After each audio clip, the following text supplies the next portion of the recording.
Oke, selamat pagi Bu Lili. Nama saya Sifni Menta dari kelas LA09 Test Mining dengan NIM 2702265370. Jadi hari ini saya mau eh, presentasi untuk proyek UTS kita. Saya kali ini. Oke. Nah ini saya buka soalnya dulu.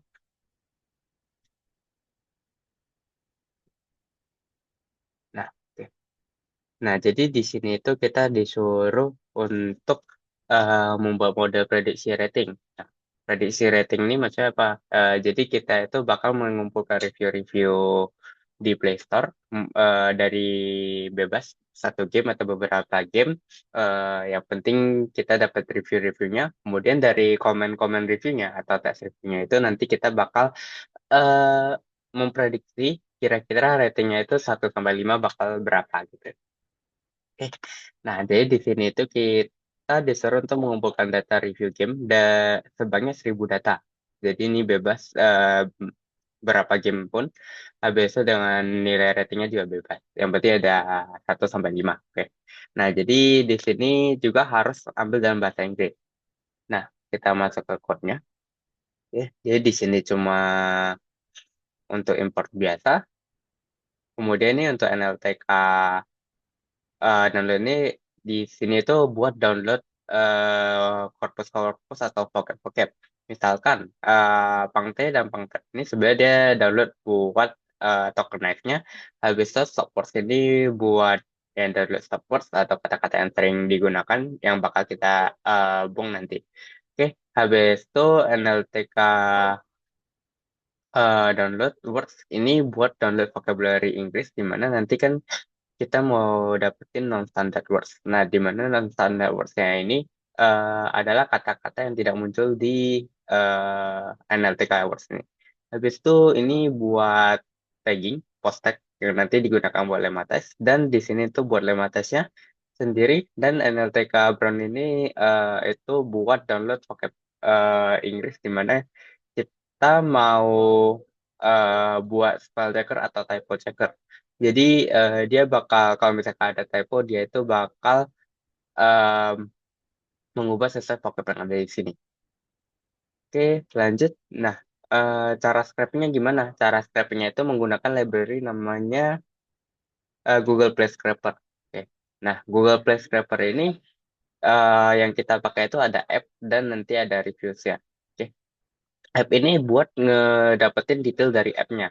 Sebenarnya ini nggak terlalu dipakai di sini. Di sini kita cuma mau tes print detailnya. Nah, di sini game yang saya pakai itu Starfield Asnya Trigger dengan genre role playing. Nah, di sini sebenarnya kita bisa lihat pada di sini. Oke, buat dapetin app ID yang tadi itu gimana? Sebenarnya ini aplikasinya harusnya saya ambil dari ini tinggal bebas pilih game apapun. Kemudian di sini kita tinggal di bagian atas harusnya di sini ada tanda tanya di query-nya itu ada ID. Nah, ini yang bakal kita pakai. Ini yang bakal dipakai oleh si scraper ini untuk mencari aplikasi tersebut. Yaitu si unique ID-nya dari si gamenya. Oke. Nah, habis itu sebenarnya kita bisa lihat dia bakal ambil reviewnya. Nah, cuma kan ini Indonesia ya. Kenapa dia bisa tahu Inggris? Karena sebenarnya di belakangnya ada HL sama dengan ID. ID itu Indonesia gitu ya.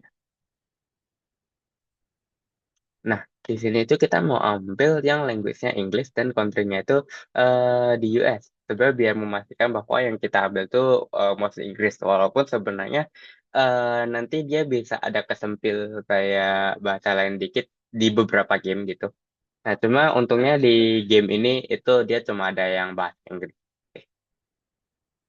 Harusnya kalau kita lihat salah satu ini, nah seperti ini nanti hasilnya, hasil dari scrapnya. Oke, gimana?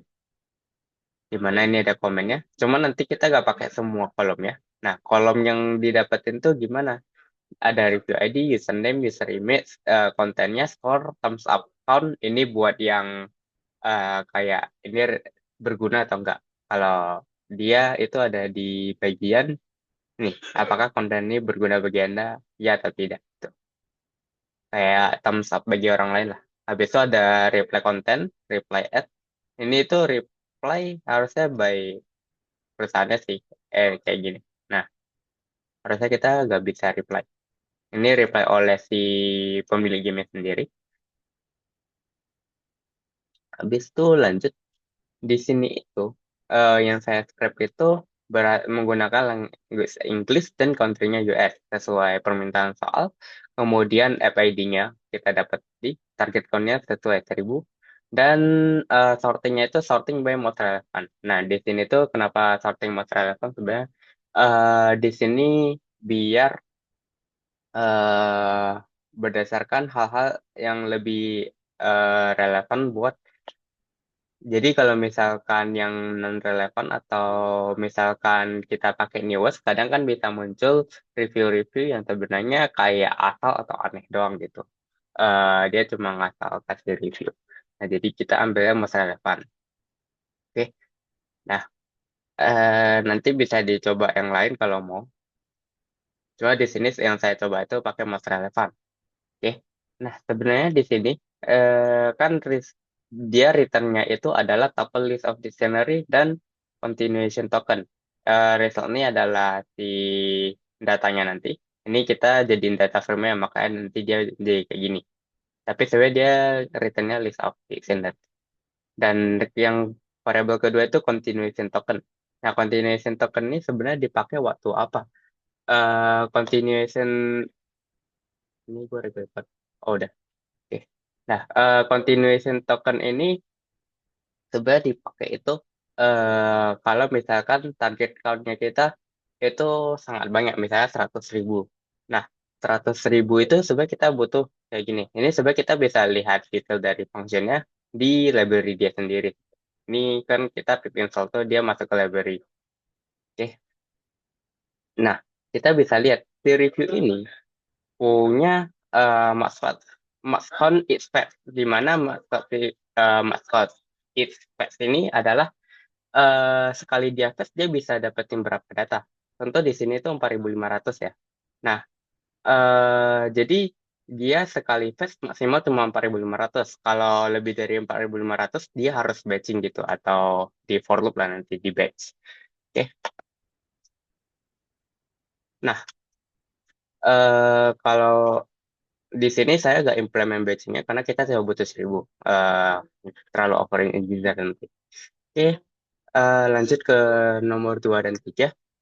Nomor 2 dan 3 itu sebenarnya dia minta di dia minta untuk EDA terhadap kata-kata yang dominan di tiap rating dan memeriksa apakah katanya tidak sesuai itu punya frekuensi yang besar. Oke. Nah, ini saya gabung dengan nomor 3 karena mereka itu saling berhubungan. Jadi di sini untuk nomor 3 dia minta buat eh, berprocessing data buat dapetin token paling efektif sesuai dengan kaidah bahasa dan sebisa mungkin makna kata tersebut tak berubah. Nah, di sini buat preprocessing yang pertama, di situ kan di sini dapat 10 kolom ya. Nah, yang kita pakai itu sebenarnya konten dan store doang. Karena kita mau menggunakan kontennya atau teksnya itu buat memprediksi ratingnya ini 1 sampai 5. Oke. Kemudian kita remove duplikat kalau misalkan ada. Kebetulan di data set tidak ada yang duplikat. Nah, buat ide pertama, di sini gue menghitung frekuensi kata. Frekuensi kata ini kalau kita lihat mostly berada di 20 sampai 60 kata. Cuma di kasus ini sebenarnya kita nggak terlalu pakai karena apa? Karena kita pakai word to fact-nya itu buat ambil representasi dari seluruh kata dari satu kalimat gitu. Bukan yang nanti kita taruh padding. Oke. Jadi di sini eh kita nggak terlalu butuh. Next di ide kedua, kita mau dapetin kata-kata dominan pada dataset type rating. Nah, ini kita download ambil stop words dan ambil vocabulary dari yang Inggris ya. Nah, di sini itu untuk mencari nanti kata-kata non dominannya. Oke. Kemudian buat clean and abstract. Nah, di sini ada cara preprocessingnya gimana? Ada 3 step di sini. Yaitu yang pertama itu dia kayak buat nge-solve, misalkan ada beberapa review yang dia itu kan, misalkan kayak I apostrophe M, itu nanti dia bisa jadiin IM, kan jadi enak gitu. Oke. Nah, gunanya apa? Gunanya itu nanti biar dia ketika di lemmatized ini eh, atau dia gak hilang gitu. Misalkan takutnya kan dia I strip M, karena dia ada apostrofis kayak dipisah gitu. Jadi hilang gitu. Nah, kemudian dia bakal convert to lowercase biar semuanya sejajar. Intinya sama lah, semuanya jadi lowercase, gak ada yang kapital, gak ada yang apa. Oke. Kemudian di sini kita bakal ilangin URL, email, mention, dan hashtag. Sebenarnya di dataset kita ini nggak ada yang seperti ini kecuali hashtag. Hashtag ada. Cuma ini buat in the future aja. Mana tahu nanti ada review yang memiliki link-link atau mention yang sebenarnya kita nggak terlalu butuhin buat memprediksi rating ini. Kemudian ini kita bakal remove number, punctuation, kayak apostrophe. Nah, kalau kita hilangnya apostrophe, spesial karakter, hashtag gitu kan, nanti kayak ISTPM ini bisa aja jadi kayak akan seperti ini ya. Kayak ini bakal jadi kayak gini. Nah, ini kan udah beda meaning gitu. Kan, jadi kayak gini.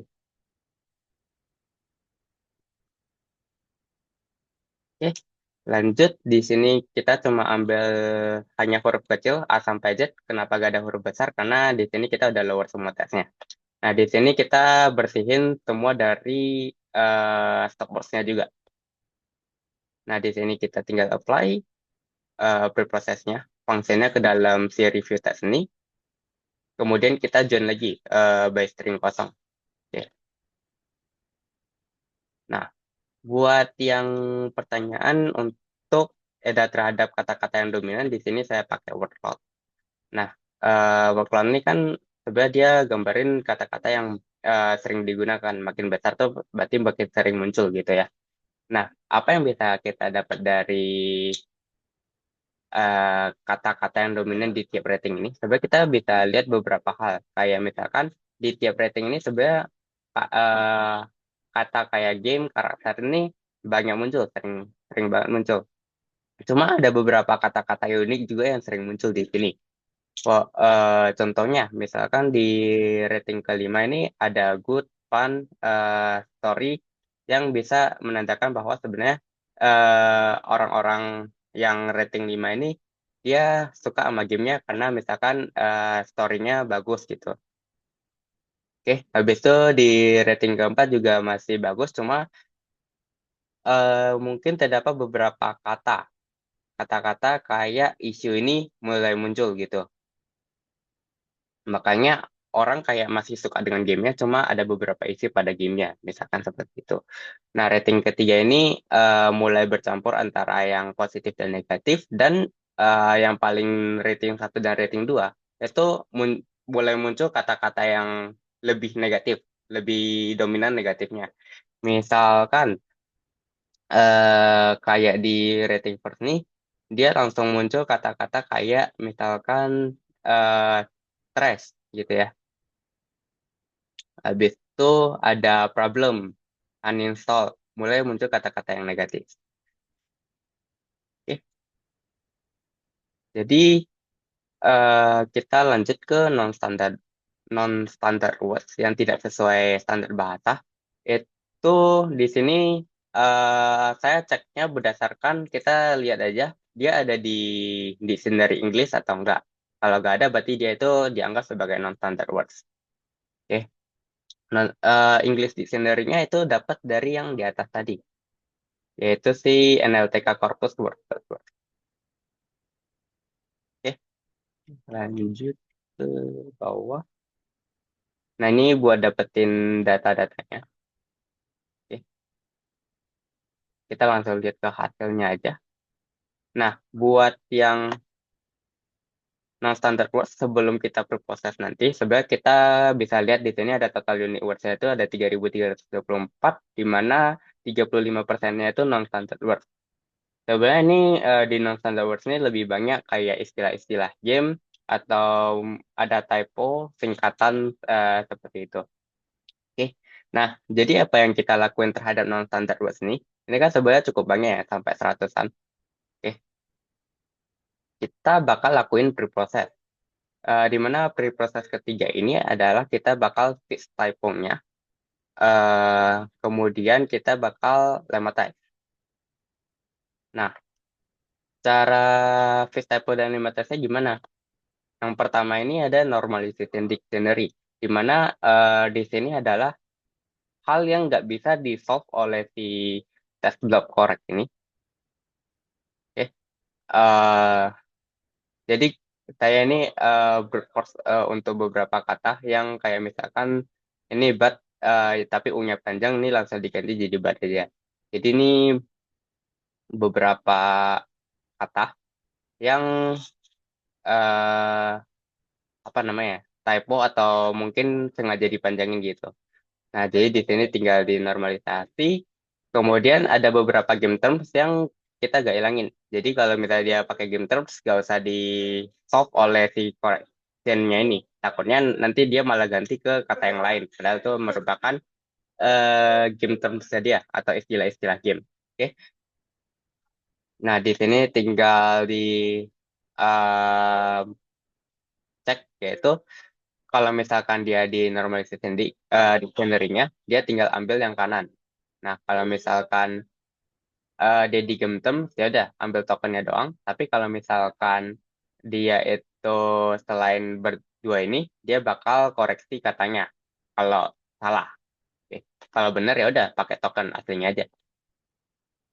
Habis itu buat lemma test. Nah, lemma test ini sebenarnya sebelum masuk ke lemma test, kita bakal butuh namanya post tagging. Nah, si lemma test ini kan sebenarnya dia bakal ubah jadi kata dasarnya, cuma berdasarkan uh, postnya apa, seperti adverb, verb, ini ada adjective, verb, noun, adverb gitu ya. Nah, cuma by default si wordnet lemmatizer ini dia bakal ubah si katanya dengan noun atau n. Ini kalau kita lihat defaultnya itu noun. Oke. Nah, cuma di sini kan kita diminta untuk tidak berubah sorry, mana kata tersebut tidak berubah apalagi kelas kata ya. Jadi kelas kata nggak boleh berubah. Makanya kita post tagging dulu. Kemudian kita lemmatnya si tokennya berdasarkan si taggingnya. Nah, di sini kan cuma ada 4 ya. Ada A, V, N, R. Sedangkan si post tagging ini dia bakal menghasilkan lebih besar dari 4. Dia ada banyak jenis gitu. Nah, cara ceknya gimana? Kita tinggal lihat ya. Tagnya itu kalau misalnya awalan J, itu tinggal ganti jadi adjective, verb, V, verb, and noun, dan R itu adverb gitu. Itu buat berprosesnya.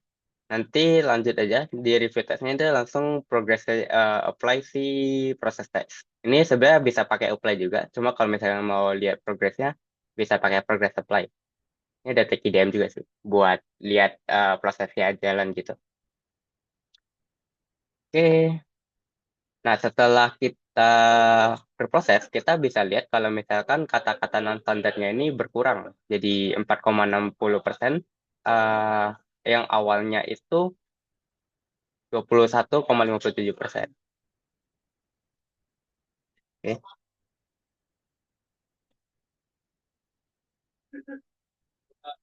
Oke,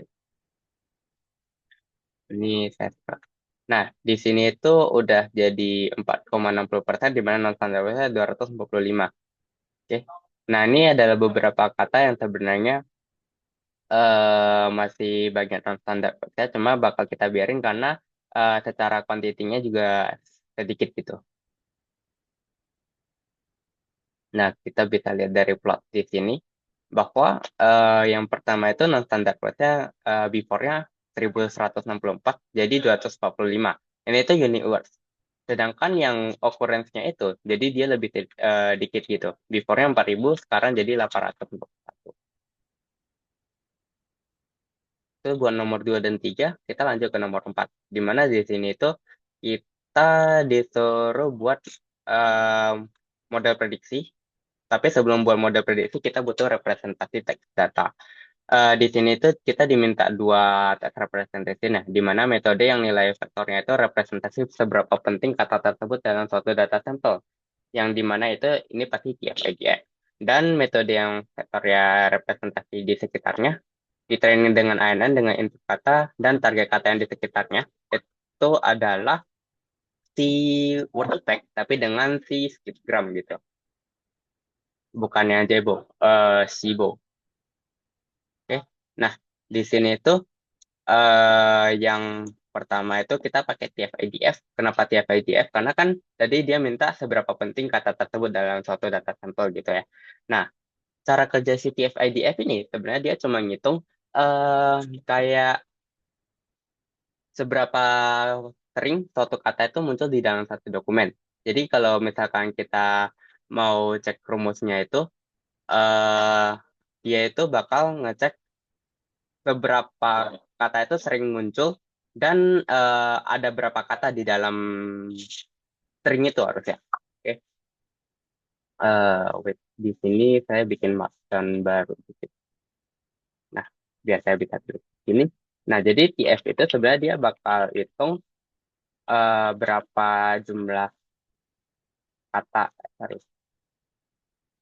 jumlah kata yang muncul di kali di dokumen itu dan berapa jumlah kata kata yang muncul di dan berapa jumlah kata di dokumen tersebut. Dan si IDF ini sebenarnya kan dia itu dia beri bobot tinggi ketika kata-kata yang muncul tuh jarang muncul gitu. Oke. Jadi dia itu buat kasih tahu kata ini penting atau enggak sih dengan cara semakin jarang katanya muncul di corpus atau di dokumen itu, maka dia bakal bobotnya lebih tinggi gitu. Nah, cara itunya sebenarnya cuma di log dari si total dokumen dibagi dengan jumlah dokumen yang mengandung kata itu.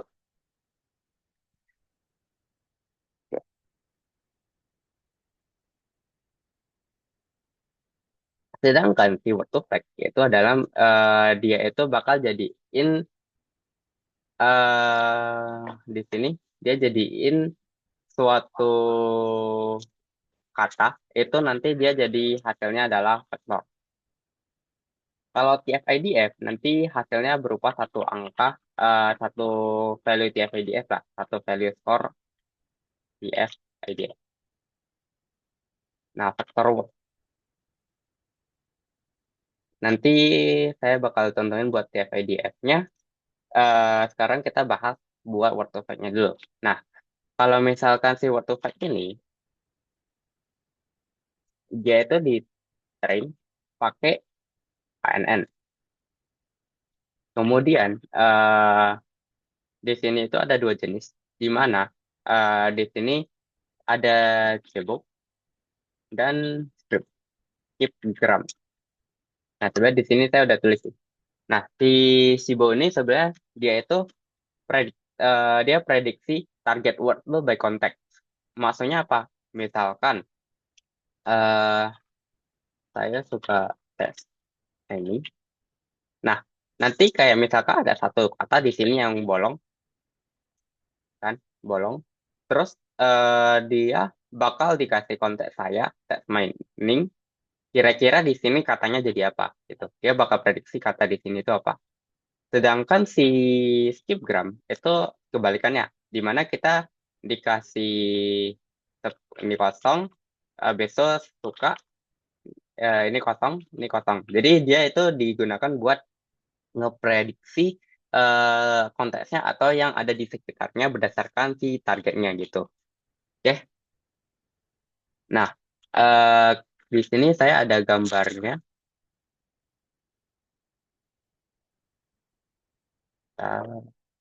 Nah, di sini, jadi dia itu sebenarnya dia pakai ANN, di mana di sini ada input, output, dan satu hidden hidden layer. Walaupun di sini ditulisnya projection sum ya. Cuma ini harusnya ada satu hidden layer, di mana semua kalau si Fibo kan dia bakal dari konteksnya untuk memprediksi satu kata tersebut. Sedangkan si skip ground ini dari satu kata memprediksi banyak kata atau misalkan konteks-konteksnya gitu ya.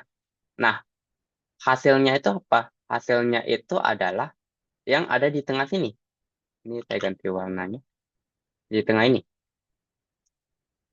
Hasilnya yang ada di tengah ini. Yaitu nanti dia ambil vektornya. Vektornya dari hidden layer ya. Bukan, jadi kita nggak pakai targetnya, tapi kita pakai layer yang di tengah ini. Nanti resultnya by vektor yang ada di sini. Oke. Nah, jadi nanti result dari si Word2Vec ini apa? Adalah sebuah dictionary. Dictionary dari katanya. Misalkan ini kan saya suka test mining. Berarti saya dengan vektornya, vektor suka vektornya berapa, set vektornya berapa, mining vektornya berapa.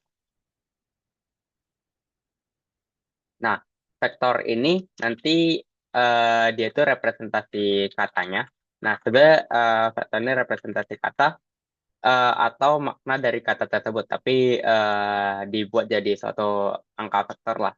Nah, sebenarnya kita bisa contoh yang paling terkenal tuh kayak misalkan king itu ada vektor s lah, anggap itu sebuah s. Nah, kalau misalkan kita dengan kurangnya dengan vektor man dan kita tambahin dengan vektor woman, nah nanti itu dia bakal mendapatkan hasil queen gitu. Jadi vektornya itu saling berhubungan gitu. Oke.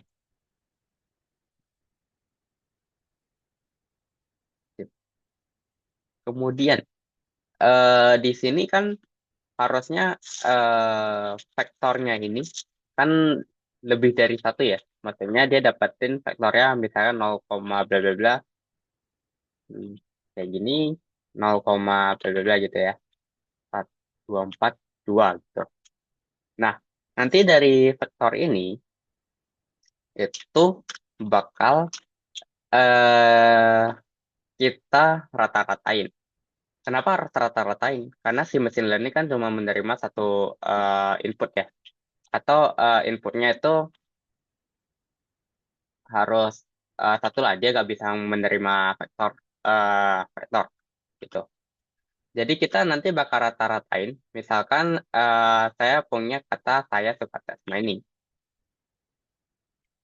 ya. Ini kan nanti dapat ya vektornya berapa, vektornya berapa, vektornya berapa, vektornya berapa. Nanti itu dia bakal ditambahin. Jadi kayak kolom, misalkan ini vektor size-nya 3. Ini tentu aja vektor size-nya 3. Ini kan bakal hasilin 3 angka. Nah, dia bakal kita tulis saya A, B, C, D, F, dan kemudian C, H, I. C, H, I. I, tuh.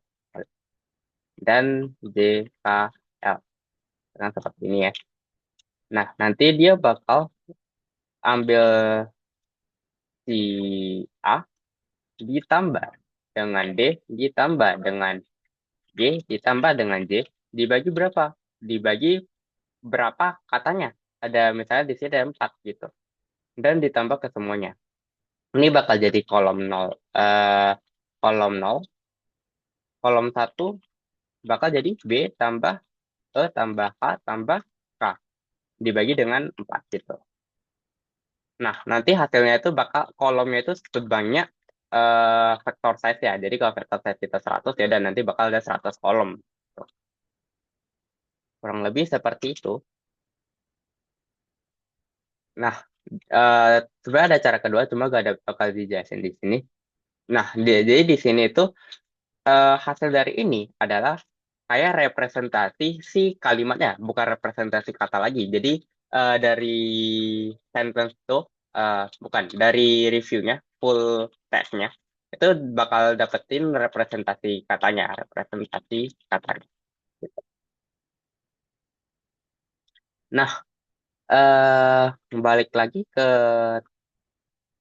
TF-IDF, misalkan kayak gini ya. Cuma sebenarnya dia butuh lebih dari tiga sih. Misalkan kayak mining bagus mungkin. Nah, nanti itu dia bakal hitung IF dari ini, kemudian IDF dari sini. IDF itu dihitung per kata nanti. Oke, IF. Ya. Nah, kalau si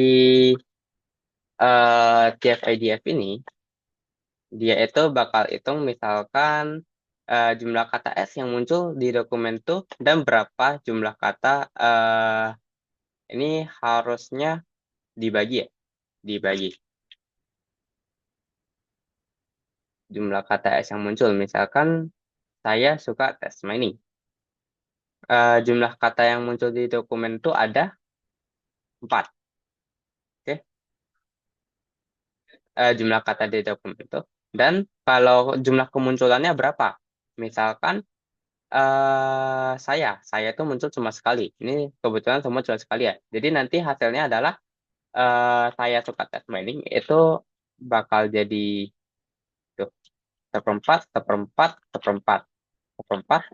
Kemudian ini bakal jadi sepertiga, sepertiga, sepertiga. Karena masing-masing kata itu cuma muncul kali gitu ya. Jumlah kata kan berarti ini ada satu, dua, tiga kata. Ini X itu berapa kali muncul? Yaitu saya cuma sekali, suka cuma sekali, tes mining juga sekali. Nah, sedangkan si IDF ini eh itu total log dari total dokumen, log dari total dokumen dibagi dengan jumlah dokumen yang mengandung itu. Misalkan di sini art kayak gini, sebenarnya kan namanya dokumen ya. Jadi satu dokumen tuh gak tentu cuma punya satu sentence. Cuma di sini contohnya cuma pakai satu sentence. Misalkan derivative kan orang bisa ngomong panjang kayak 100 kata, walaupun di dalamnya mungkin ada 5 kalimat gitu. Nah, contoh si IDF ini bakal total dokumen. Total dokumen ini apa? Total dokumen ini adalah si berapa jumlahnya, yaitu si 2. Nah, kalau misalnya jumlah dokumen yang menggantung itu gimana? Jumlah dokumennya itu sebanyak si, misalkan saya ini cuma muncul sekali. Oke, saya muncul sekali, si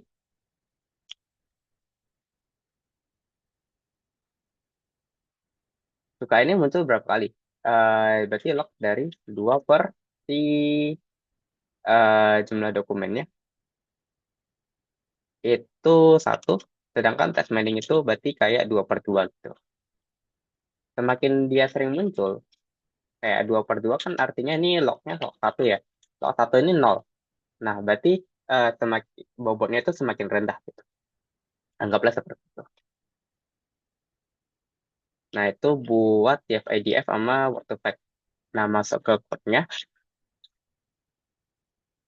Oke, di sini kita split dulu menjadi S sama Y. Jadi 80% nambah 20%. Kemudian untuk Y-nya kita label encoder di mana 1, 2, 3, 4, 5 ini jadi 0 sampai 4.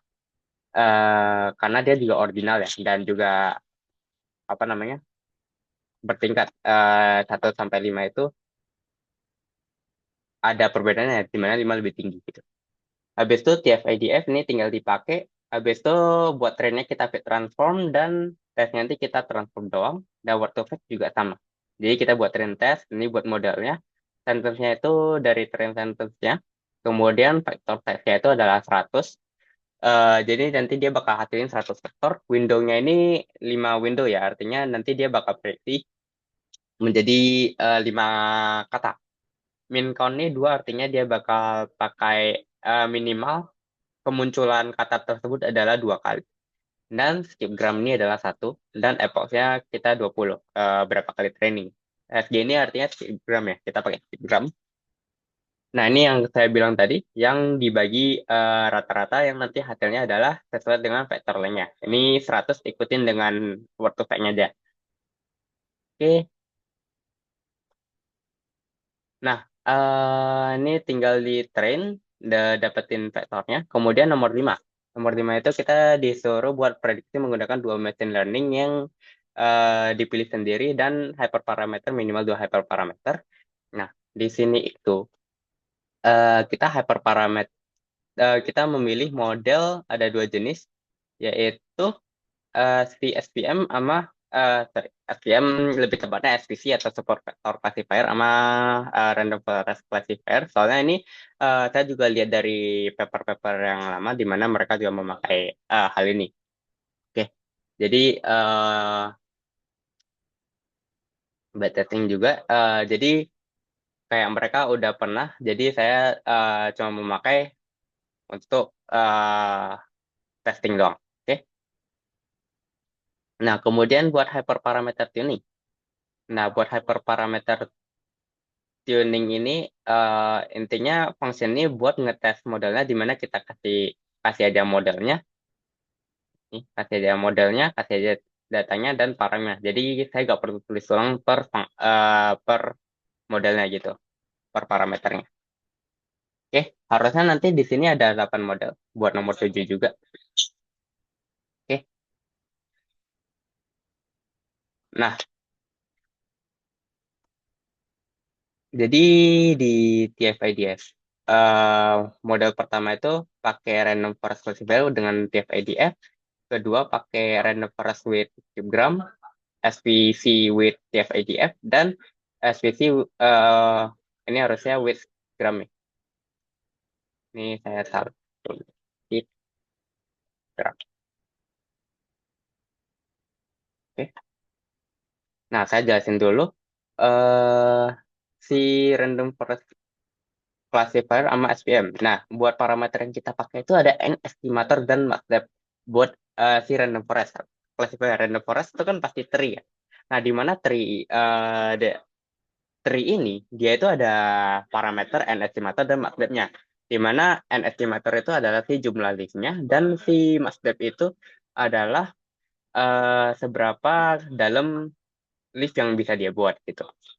Nah, semakin tinggi sorry, kalau MATLAB-nya kita batasin 20 ya, dan nanti leaf-nya itu maksimal kedalamannya itu 20. Tapi kalau yang non ya bebas dia bisa buat seberapa banyak. Sedangkan si estimator ini sebenarnya dia kayak seberapa banyak cabangnya doang sih. Kalau makin tinggi ya makin banyak aja. Nah, kemudian si SVM param ini di sini pakai dua ya. Ada kernel linear dan kernelnya RBF. Di mana linear itu satu garis lurus dan RBF itu sebenarnya dia bakal bentuknya lebih non linear ya. Jadi nanti hasilnya satu, misalkan ada dua kelas di sini. Ini misalkan ada titik, titik, titik, titik, titik, titik, titik, titik. Dan biru ini kelas yang kedua. Kalau yang linear nanti dia bakal jadi seperti ini. Oke. Dia bakal kayak ada garis lurus. Tapi kalau misalkan yang RBF nanti dia bisa kayak belok-belok lah untuk menentukan kelasnya. Jadi dia ini garis pemisah. Terus nanti kan sebenarnya dia nanti ada marginnya buat nentuin kelas mana dan kelas mana gitu. Oke. Nah, kalau si RBF ini dia punya gamma scale, dimana kalau gamma scale ini seberapa titiknya ini bisa menarik si garis pemisah ini. Jadi kan misalnya ini tarik ini bisa seberapa besar gitu. Itu lebih ke detail machine learning-nya. di mana C-nya itu sebenarnya kayak regulasinya, jadi trade off antara si marginnya ini, margin nanti kan dia kayak ada margin ke kelas yang terdekat gitu ya. Nah itu buat ngatur C-nya itu buat ngatur itu. Oke. Lanjut buat evaluasinya itu dapat seperti ini. Oke. Nah, jadi buat akurasinya sebenarnya kita dapat lumayan yaitu di sekitar 61%. Dan yang paling bagus itu ada di TF-IDF yang SPC. Oke. Nah, cuma kalau misalnya kita lihat dari akurasinya ini emang 61%, 50%, ya cukup lah, walaupun nggak setinggi itu. Cuma kalau kita bisa lihat dari precision, recall, dan F1 score-nya ini sangat rendah dibandingkan sama akurasinya. Nah, eh ini tuh bisa terjadi karena dia tuh gak bisa prediksi si minoritasnya ini. Kalau kita lihat di confusion matrix saja, kita bisa lihat nih kalau bisa contohnya salah satu yang SPC, ini dapatnya nol semua, nol, nol, nol, nol, nol, nol. Sedangkan si 4, rating 4 dan nol itu dia bisa dapetin lebih bagus gitu. Karena kalau kita lihat sebenarnya kita plotting ratingnya nggak?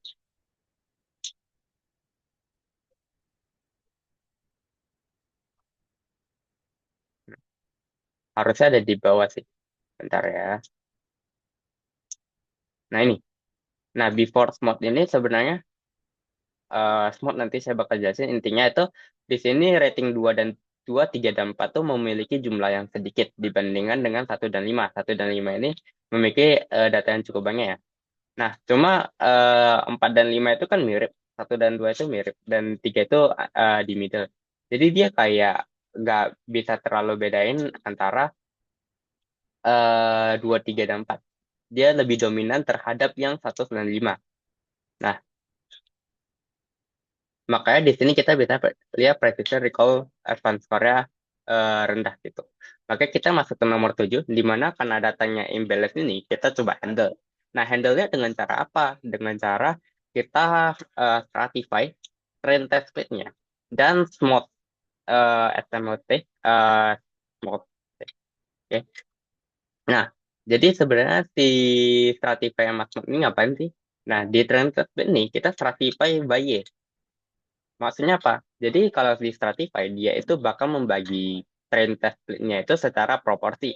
Jadi kalau misalkan, eh contoh simpelnya kalau misalnya A dan B itu 70-30%. A itu ada 70%, B itu ada 30%.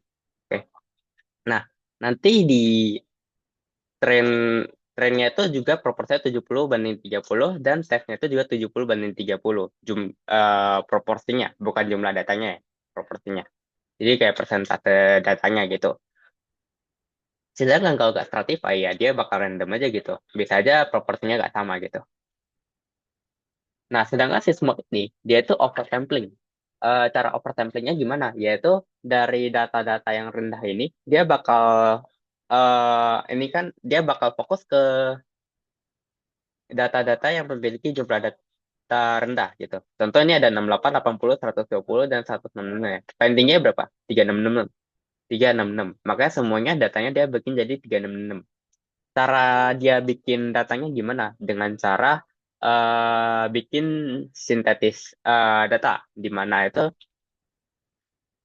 dia bakal ambil KNN dari data-datanya buat dari data sejenis ya, sorry. Misalkan dari rating 2 ini kan 68 data. Dari 68 data ini, dia itu bakal dapetin KNN-nya. Misalkan kayak saya ada kata saya suka tes mining yang tadi ya, saya suka tes mining. Nah, nanti kayak jumlah muncul katanya itu yang diubah-ubah. Oke. Nah, cuma sebenarnya si smooth ini kan nggak bisa langsung digunakan pada tes ya. Nah, jadi sebenarnya si smooth ini bakal kita pakai setelah dia jadi vektor atau jadi skor si TF-IDF. Oke. Jadi kalau di skor TF-IDF nanti semuanya bakal di smooth gitu. Oke.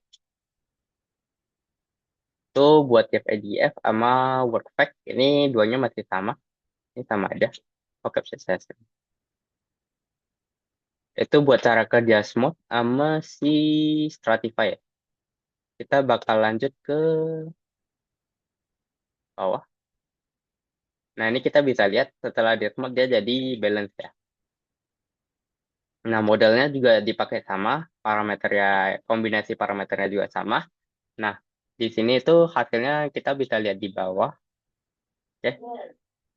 Ini Smooth, eh jadi ini Smooth dan Stratify ya. Cuma biar gak terlalu panjang tabelnya, ya udah tulis Smooth aja.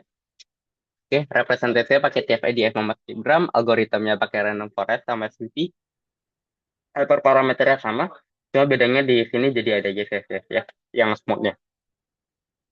Nah, di sini pakai akurasi, precision, recall F1. Nah, di sini tuh kita pakainya yang makro, yang tadi juga pakai makro average, di mana itu dia gak terlalu peduli, maksudnya dia gak terlalu melihat pada kalau misalnya weighted average kan dia lihat di tiap kelasnya itu di weight gitu. Jadi kalau misalkan jumlah datanya sedikit, ya udah dia bakal weight si metriknya ini, si akurasinya, si precision atau recall atau F1-nya ini. Jadi misalkan eh, yang data pertama itu banyak, tapi dia juga dapat akurasinya tinggi gitu. Tapi yang kedua itu datanya dikit dan anggaplah recall-nya nol. Tapi nanti hasil precisionnya bakal tetap tinggi karena di weight gitu. Oke, kayak misalnya 70% dikali dengan misalkan dia dapat 80 lah buat kelas A. Terus data yang kelas B ini nol dengan jumlah datanya 30%. Nanti mungkin precisionnya bisa sekitar 70 masih 70% gitu. Sorry, 60% ya, 70% dikali dengan berapa yang bisa dapat lah. Oke, sedangkan si makro ini nggak terlalu peduli dengan hal tersebut. Oke, jadi dia bisa kerja lebih baik di bagian imbalance data lah. Metrik yang lebih cocok buat imbalance data. Oke. Nah, kemudian di sini summary-nya apa? Atau resultnya apa? Resultnya itu kita bisa dapetin highest akurasinya itu di yang tambah smooth. Itu di TF-IDF sensitivity itu di sekitar 61,5%. Mana nih? Yang nih. 61,5%. Di mana sebenarnya kan kita dapatnya tinggi ya. Paling tinggi itu 61,5%. Cuma kalau kita lihat dari precision, recall dan F1 score ini sebenarnya masih kecil. Di mana ini jomplang banget kalau misalkan saya presinya 61% nih, precision recall F1-nya masih 36%. Sedangkan kalau kita mau ambil lebih rendah dikit, itu ada di si TF-IDF plus SVC plus uh, smoothing-nya, smooth, sorry. Itu ada di 55,5%. Cuma ininya stabil gitu. Ini 53%, 54%, 53%. Nah, jadi hasilnya itu di mana paling tinggi itu kita pakai yang T1, kernelnya linear, SVC, dan TF-IDF. Dia itu bisa dapetin performance yang cukup tinggi, yaitu di 55%. Cuma yang metrik-metrik lain itu tetap stabil.